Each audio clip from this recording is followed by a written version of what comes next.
sobre Jeremías 18. Amén. Un mensaje muy predicado, pero te lo voy a dar desde un área distinta.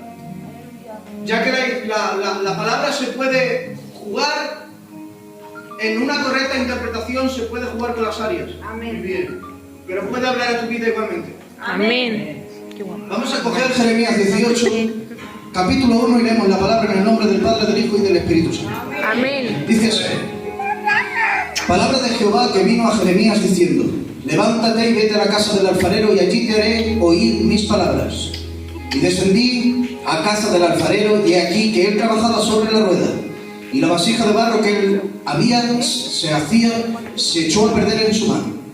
Y volvió y la hizo otra vasija según le pareció mejor hacerla. Entonces vino palabra de Jehová a mí diciendo: no podré hacer yo de vosotros como este alfarero, oh casa de Israel, dice Jehová. He aquí que como el barro en la mano del alfarero, así sois vosotros en mi mano, oh casa de Israel. En un instante hablaré contra pueblos y contra reinos para arrancar, derribar y destruir, pero si esos pueblos se convirtieren de su maldad contra la cual hablé, yo me arrepentiré del mal que había pensado hacerles. Y en un instante hablaré de la gente y del reino para edificar y para plantar. Amén. Recibimos la palabra del Señor con ese fuerte aplauso para él.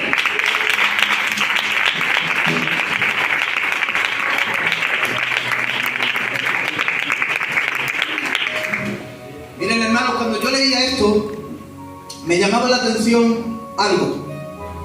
Nada más empezar la escritura dice: vete a la casa del alfarero, abro comillas, y sigue diciendo: y allí te haré oír mi palabra. Y yo digo que qué gratificante es para el alma y para el hombre que Dios siga contando contigo. Amén. Y que sus pensamientos lo transmita hacia tu persona. El caso, hermanos, es que este carácter fraseológico lo había visto en todo el recorrido de la lectura. Había oído muchas veces y lo había leído: te haré oír mi palabra, así dice Jehová, pero nunca me había detenido el Espíritu Santo en esa palabra. ¿Y qué podríamos decir, hermanos, de allí te haré oír mis palabras? Esto nos está hablando de revelación. Amén. También nos habla de iluminación. Y yo me veo la necesidad de darte un punto introductorio acerca de la revelación y de un poquito de la inspiración superficialmente. Una doctrina, hermanos, que forma parte de la teología fundamental. Si usted coge un libro de estudio de doctrina fundamental, de teología fundamental, le va a aparecer como encabezamiento casi siempre revelación, iluminación, inspiración, cosa que no se habla en las iglesias pero que también son fundamentales. Amén. Miren, hermanos, resulta que la uniformidad del cristianismo, y digo uniformidad refiriéndome a que siempre ha habido un equilibrio, aunque no bueno, porque siempre ha habido muchos incrédulos, pero también siempre por la gracia soberana de Dios ha subsistido muchos creyentes, ¿verdad? Siempre ha habido este equilibrio entre incrédulos y cristianos, siempre ha habido esta unidad, esta uniformidad del cristianismo. Y estos hermanos creyentes son los que se han encargado a través de las épocas y de los años de poner a luz la palabra para que ésta sea reconocida como palabra divina de Dios. Amén. Y además, hermanos, sabiendo por supuesto el Señor hecho su obra en nosotros, primero habiendo escrito y grabado su ley en nosotros, en nuestros corazones, porque lo dice la Biblia, quiere eso decir que no nos hace falta un estudio muy profundo para saber qué es lo que a Él agrada. Eso es porque ya desde el comienzo el Señor escribió y grabó su ley en tu corazón y en el mío. Y también, hermanos, habiendo llevado su promesa a cabo cuando dijo: cielo y tierra pasarán, mas mi palabra nunca pasará. Amén. La cuestión es la siguiente: ¿cómo se ha podido lograr este milagro después de tanta corrupción y pecado? ¿Cómo puede ser, iglesia de Dios, que a través de tantos años la palabra todavía sea reconocida como palabra directa de Dios? ¿Y cómo puede ser que nosotros los creyentes podamos tener el privilegio de agarrar nuestras Biblias físicas en nuestras manos y considerarla como palabra de Dios? Como si se tratase de un río que nunca se seca y que su corriente siempre fluye. ¿Y cómo puede ser, hermanos, que si el canon bíblico tardó en componerse y en reunir sus 66 libros alrededor de 1500 años, Fue escrito por más de 40 autores, entre ellos reyes, campesinos, todos de diferentes generaciones, épocas, pensamientos, costumbres. Es decir, hermanos, no se pusieron en un mutuo acuerdo. ¿Cómo puede ser que estos, al escribir en cada época, al unificar toda la palabra, cómo puede ser que ninguna de estas se contradijese? Sencillamente por el simple hecho de que la revelación no ha sido por el hombre, siempre ha sido revelación e inspiración directa del Espíritu Santo y de Dios. Amén.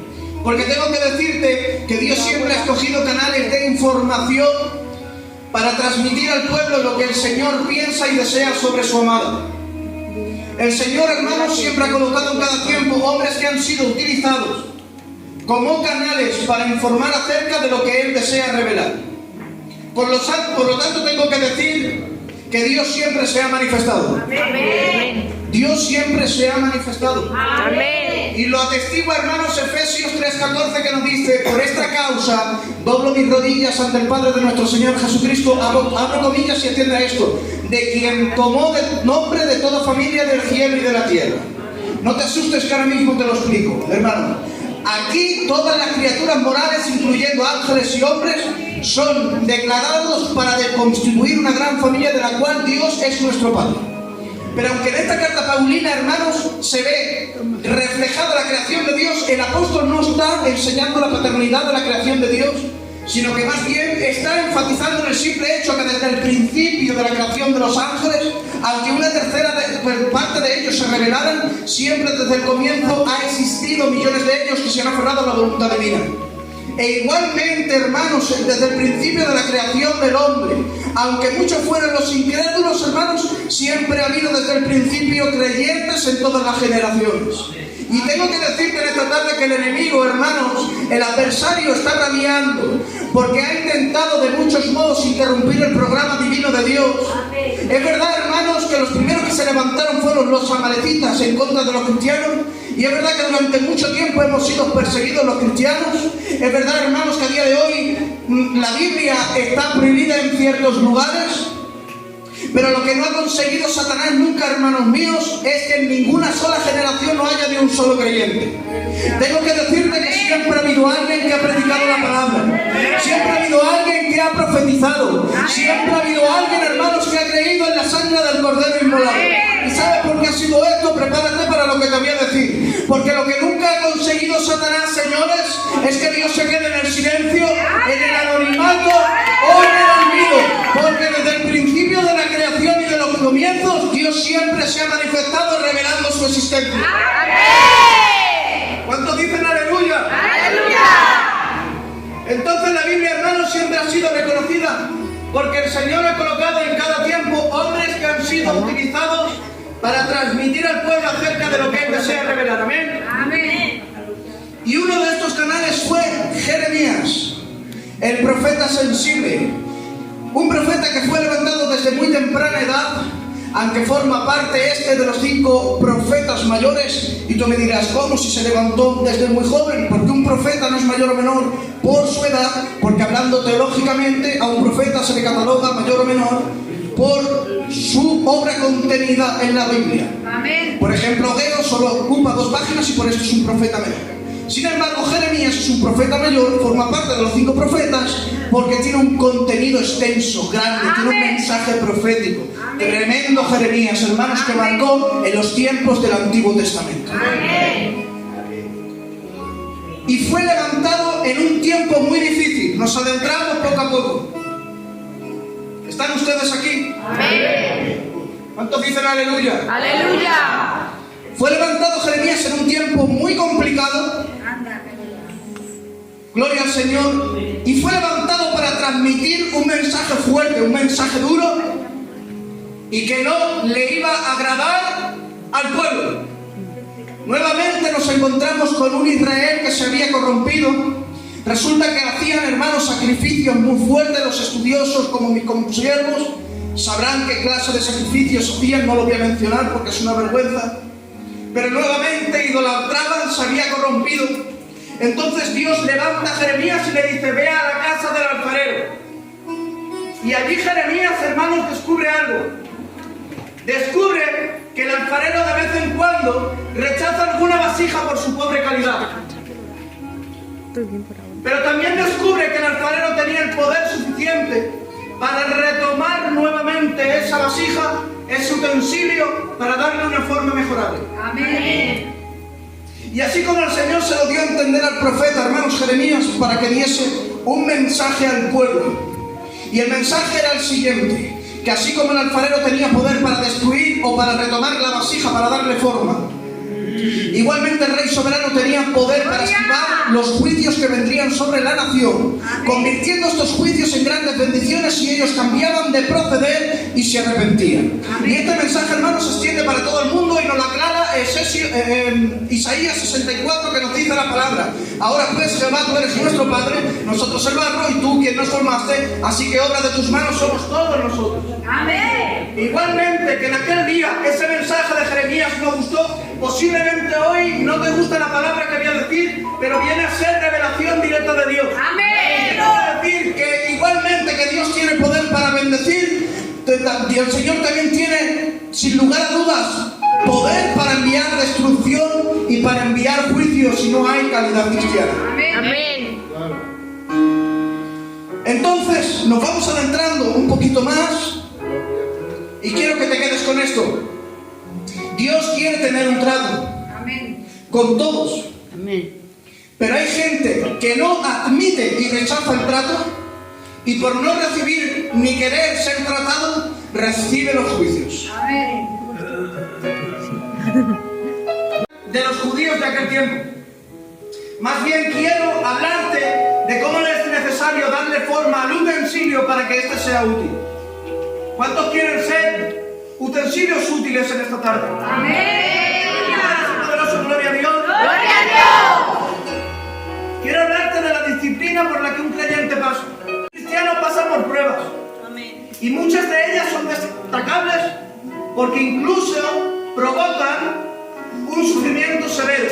Amén. Pero estas pruebas, hermanos, también provocan en nosotros un bienestar y un beneficio por parte de Dios. Amén. Y hoy quiero hablarte y quiero enfocarme en esa disciplina que Dios envía, pero también quiero hablarte de los resultados de esa disciplina.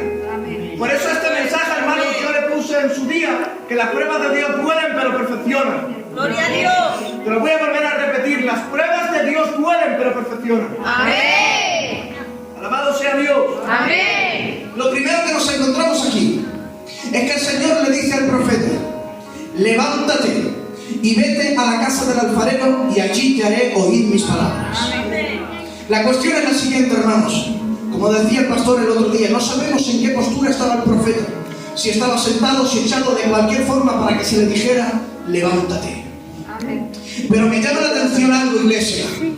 Me llama la atención que el profeta no se lo pensó dos veces cuando se le había dicho esta orden. Él se levantó e inmediatamente descendió a la casa del alfarero porque había recibido la información de que en dicho lugar recibiría palabra de Dios y recibiría revelación e iluminación de lo alto del cielo. Y yo digo que qué bueno es acudir precisamente al lugar donde Dios sabe que tiene palabra para ti. Amén. ¿Cuál es ese lugar? Somos una iglesia madura, ese lugar está aquí. Amén. Y Y posiblemente hoy Dios tenga una palabra para ti. Amén. Y posiblemente la recibas porque has hecho como Jeremías. Amén. Te has levantado de la comodidad de tu casa. Gloria Te has levantado de los quehaceres cotidianos para venir aquí porque sabes que posiblemente haya una palabra para tu vida. Amén. Pero si quizás tienes una incertidumbre, quizás el lugar a tu respuesta no se encuentra aquí. Quizás el lugar a la respuesta de tu incertidumbre se encuentra en la intimidad donde nadie te ve. Gloria a Dios. Porque tengo que decirte que Dios no solo habla a través de los siervos, también Dios desea y anhela hablarte en la intimidad. Amén. En la intimidad donde nadie te ve. Amén. Tengo que decirte que es fácil quejarse desde la comodidad y decir, ya Dios no me habla. Pero te pregunto, ¿has probado meterte en la intimidad donde nadie te ve? Amén. Amén. ¿Has probado a levantarte, como decía ayer en la profecía de su siervo? ¿Has probado a levantarte de ese sueño? Gloria, aleluya. Dios desea hablarte también en la intimidad. Amén. No te conformes solamente con recibir palabra con el siervo. Amén. Dios te quiere hablar en la intimidad. Amén. Quiere que tengas esa sensibilidad del Espíritu Santo.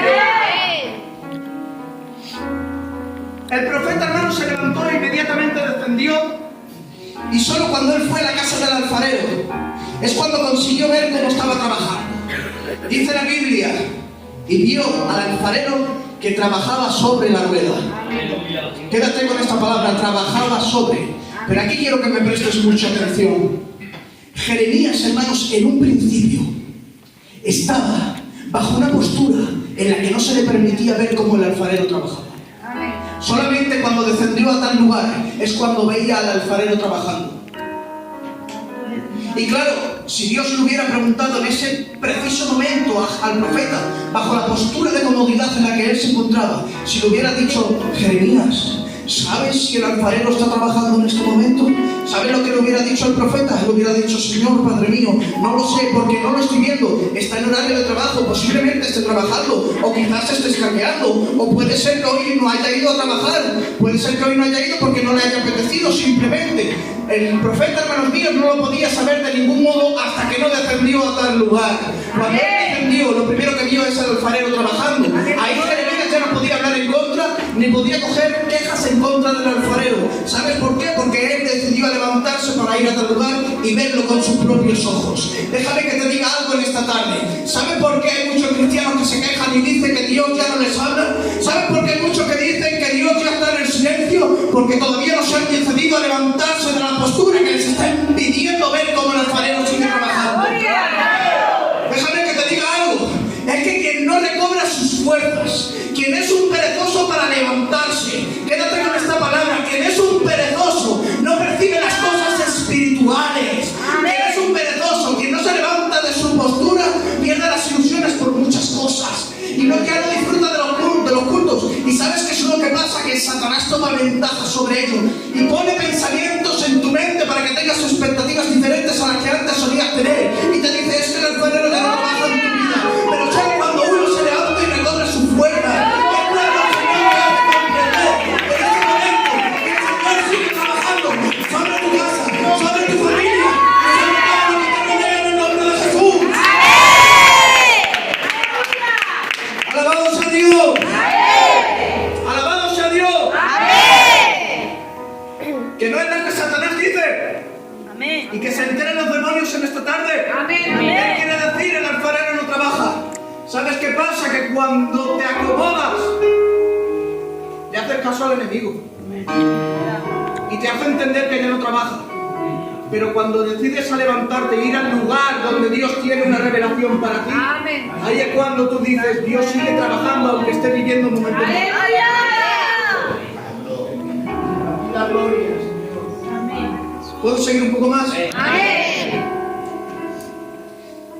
Sigue diciendo: y vio trabajando al alfarero, y lo vio que trabajaba sobre la rueda. Esto es precioso. Una rueda, hermanos, válgame usted, José. Una rueda, hermanos, hace un recorrido continuo. Quiero que te quedes con esto en esta tarde. Al ser circular, hermanos, una rueda comienza desde un punto inicial, pero cuando vuelve a su punto inicial, al mismo sitio, para que éste siga haciendo su trabajo, su labor, tiene que hacer el mismo recorrido. Amén. Es un proceso continuo. Amén. La tierra donde el Señor nos ha puesto tiene 24 horas, todos lo sabemos, pero ¿y si la tierra no girara? Siempre sería de día en un lugar del mundo y también sería de noche en otro lugar del mundo. Es verdad que la tierra sigue girando, pero si diese una vuelta solo y dijera la tierra ya no giro más, pues entonces la tierra no está ejerciendo su labor. Amén. ¿Están ustedes aquí? Amén. Miren, les voy a poner un ejemplo.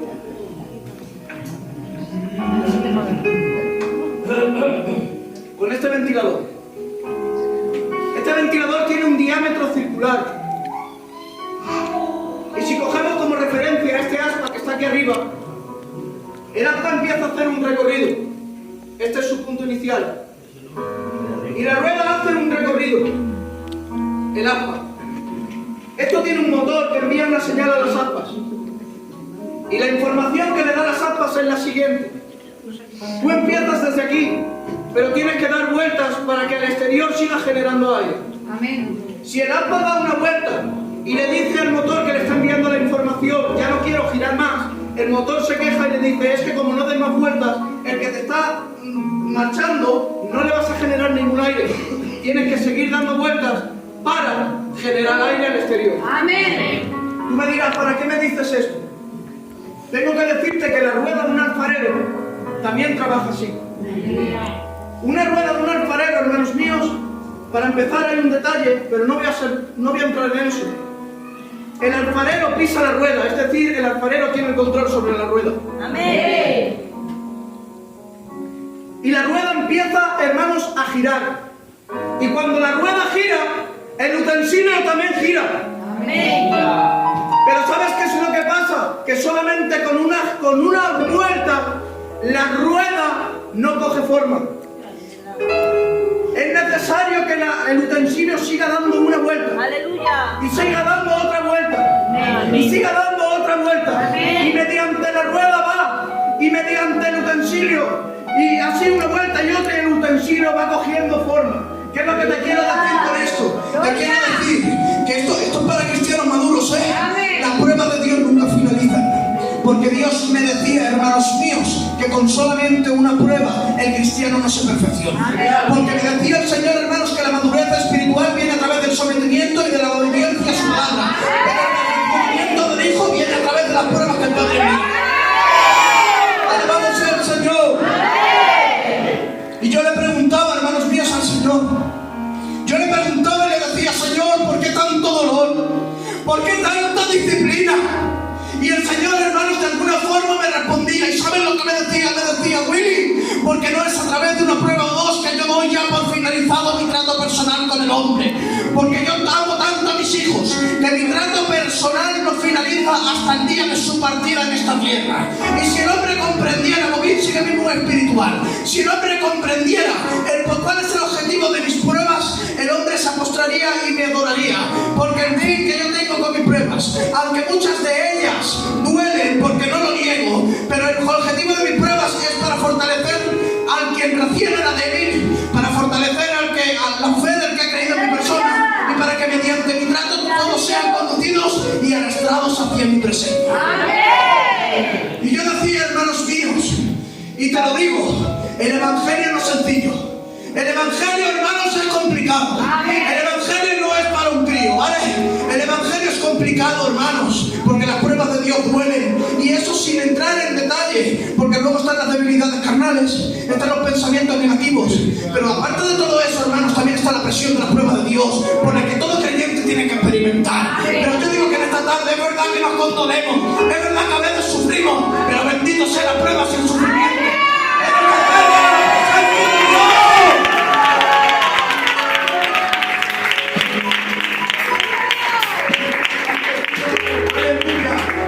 Bendito sea el sufrimiento que duele pero te perfecciona. Amén. Ahora te voy a decir otra. Y si eres profundo, me vas a entender. El trato de Dios no es para todo el mundo. Si miramos por la ventana del arca, hermanos, tenemos vista hacia un mundo que está lleno de pecado, que no recibe los beneficios, sin embargo sí recibe los juicios. Porque para el Señor, hermanos, estas personas que no creen y están alejadas son seres que están muertos para Él. Por lo tanto, es imposible que reciban los incrédulos beneficios del Padre mediante un trato. Además, a lo que voy, no solo es porque su estado de ellos sea muerte, sino porque si Dios enviase una prueba, presta mucha atención, si Dios enviase una prueba a esta clase de personas, el incrédulo no puede soportarla porque no está fundamentado en la roca. Amén. Amén. El incrédulo que no está fundamentado en la roca se rompe, Amén. se destruye. Dios no trabaja donde no hay caridad cristiana. Amén. Puede trabajar con un niño espiritual, pero si éste se deja tratar. Pero quien es un cristiano superficial, que lo quiere todo hecho, que no quiere sufrir, Dios no envía envía un trato. Amén. Porque en cuanto envía el trato, el superficial se rompe y se aleja. Amén. Dios no trabaja donde no hay calidad cristiana. Amén. Dios trabaja, iglesia del Señor, donde hay una buena base estructural. Amén. Y una buena base estructural, hermanos, no quiere decir, amén, que seas perfecto.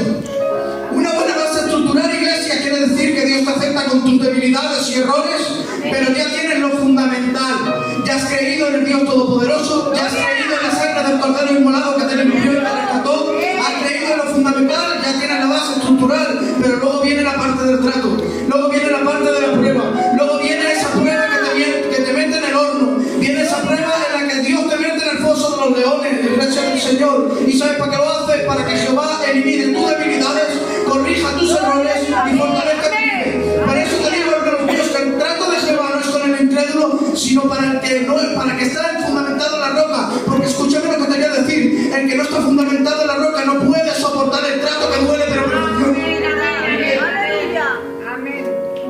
El que no está fundamentado en la roca no puede soportar el trato que duele pero perfecciona. Amén. Porque como es un poco tibio, el superficial dice, viene la parte difícil, me alejo, no quiero complicarme. Dios trabaja donde hay calidad cristiana. Amén. ¿Están ustedes aquí? Amén. Digan un fuerte aleluya. Aleluya. Gloria a Dios. Gloria a Dios. Os voy a contar un chiste. ¿Alguna vez habéis visto a un gitano trabajando gratis en el campo? ¿A que no? Pues aquí tenéis uno. Trabajando gratis. Estoy dando un curso de agricultura, hermanos, con mi hermano Francisco. Amén. Y en este curso de agricultura, hermanos, el Señor amplió mi conocimiento. Francisco me lo decía todos los días, ¿verdad, su hermano? De aquí sacas algo. Y yo, sí, ya tengo algo preparado. En este curso de agricultura, hermanos, que estábamos dando, estábamos estudiando. Bueno, aprendimos, y ojo, lo que voy a decir, he sacado 2 10 seguidos, El único de la clase es Francisco Testigo. Lo que voy a decir lo digo 100%. Aprendimos, hermanos, que todos los suelos están compuestos por 3 materiales: arcilla, limo y arena. Cada suelo puede tener un porcentaje mayor de cada cosa, pero todos los suelos están compuestos por estos 3 materiales. Pero es que resulta que también estamos estudiando la fertilidad de un suelo. Y todo entra, hermanos, todo se relacionaba, porque resulta ser que un suelo arcilloso viene a ser más fértil porque tiene los poros más pequeños, retiene más agua, tiene carga negativa, atrae los macronutrientes que tienen carga positiva, en fin. Entonces, el vecino nos decía, nuestro profesor, a la hora de comprar un terreno, incluso os conviene que sea un suelo arcilloso porque es más fértil, pero si no podéis comprobar si es un suelo arcilloso por la observación, ¿cómo lo comprobáis? Entonces, voy al tema, ahora lo vais a entender. Entonces nosotros, hermanos, tuvimos que hacer una prueba. En esta prueba, iglesia del Señor, nosotros teníamos que coger un trozo de tierra y humedecerla un poquito. Teníamos que humedecerla para darle forma. Y teníamos que hacer con ese trozo de tierra, teníamos que hacer una bola, hermanos. Y hecha la bola, teníamos que tirarla en el suelo. Si la bola de tierra se desmoronaba, quería decir que era un suelo arenoso. Pero si la bola no se desmoronaba, hermanos, teníamos que seguir dándole su forma inicial, y ahora teníamos que hacer un cilindro de hasta 2 o 3 centímetros. Llegados a este punto teníamos que detenernos unos instantes y observar. Si no se rompía, quería decir que todavía tenía posibilidades de que su mayor porcentaje sea de arena, pero no lo suficiente como para romperse. Entonces, llegados aquí, si no se rompía el cilindro, teníamos que seguir haciendo el cilindro, pero ahora hasta con 15, 16 centímetros de longitud, ¿no? Era una cosa así. Pero presta mucha atención a lo que te voy a decir. Llegados a ese punto, hermanos, ahora teníamos que hacer un desafío. Mi hermano Francisco, me acuerdo, el pobrecito que estaba echando la gota negra, se quedó el último en la prueba. Y el Francisco, pero para ya. Haciendo eso, el cilindro, teníamos que hacer ahora, hermanos míos, un semicírculo. De la misma forma que la herradura de un caballo. De la misma forma que media luna. Y al hacer el cilindro teníamos que observar. Si el cilindro se agrietaba o se rompía, quería decir que ese suelo estaba compuesto su mayor parte por arena, es decir, que era un suelo arenoso. Pero si conseguíamos hacer con ese mismo cilindro un círculo completo, juntando los dos extremos del círculo, si el círculo no se rompía ni se agrietaba, quería decir que ese suelo era arcilloso. Y tú me dirás, ¿por qué me dices todo esto? Cuando yo hice esta comprobación me acordaba de Jeremías 18. Amén. Aleluya. Y mediante esta comprobación de la tierra, hermanos, pude descubrir el por qué un alfarero jamás, nunca trabaja con arena. Porque si un alfarero trabajase con arena, al intentar darle al utensilio, aunque lo humedece un poco, al intentar darle forma, la arena, hermanos míos, se rompería. La arena se rompe, la arena se destruye. Pero sin embargo, hermanos míos, presta mucha atención, con la arcilla, aunque este material a veces se eche a perder en las manos del alfarero, la arcilla es lo suficientemente flexible para que el alfarero pueda retomarla, pueda darle una forma y pueda darle una forma mejorable, iglesia del Señor. ¿Y qué es lo que te quiero decir con esto? Que Dios, que es el alfarero, no puede trabajar, hermanos míos, con el que no está fundamentado bien en la roca. Dios no puede trabajar con el que es un poco más carnal que el espiritual. Dios no puede trabajar con el que no está bien fundamentado en la fe. ¿Sabe por qué? Porque cuando Dios enviase la primera prueba, el que no está bien fundamentado en la roca, hermanos míos, se rompe. El que no está bien fundamentado se aleja, se distancia, se rompe, entra en depresión. Pero sin embargo, hermanos míos, con el que está fundamentado en la roca, con el que está fundamentado en Cristo Jesús, es una oportunidad. Creer en el Mesías que nos hace vivir tranquilos en medio de los tiempos difíciles. Tengo que decirte una cosa. Es verdad, hermanos míos, que aparentemente a veces por fuera la iglesia se ve destruida. Es verdad que a veces se encuentra una iglesia desanimada. Es verdad que a veces se presenta la pobreza, la enfermedad, la escasez. Es verdad, hermanos míos, perdóname, hermano Luis. Es verdad que a veces vestimos de negro y guardamos luto por nuestros seres queridos. Es verdad que aparentemente, hermanos, a veces por fuera la iglesia se muestra destruida. Pero ¿qué es lo que tendrá? Hermanos míos, que por dentro no hay nada que nos rompa. Por dentro no hay nada que nos rompa. Porque como dice Romanos 8:38, ¿qué nos podrá separar del amor de Dios? Aleluya, ¿qué nos podrá separar del amor de Dios? Ni la muerte, ni la vida, ni los ángeles, ni los principados, hermanos míos, ni lo presente, ni lo porvenir, ni lo alto, ni lo profundo,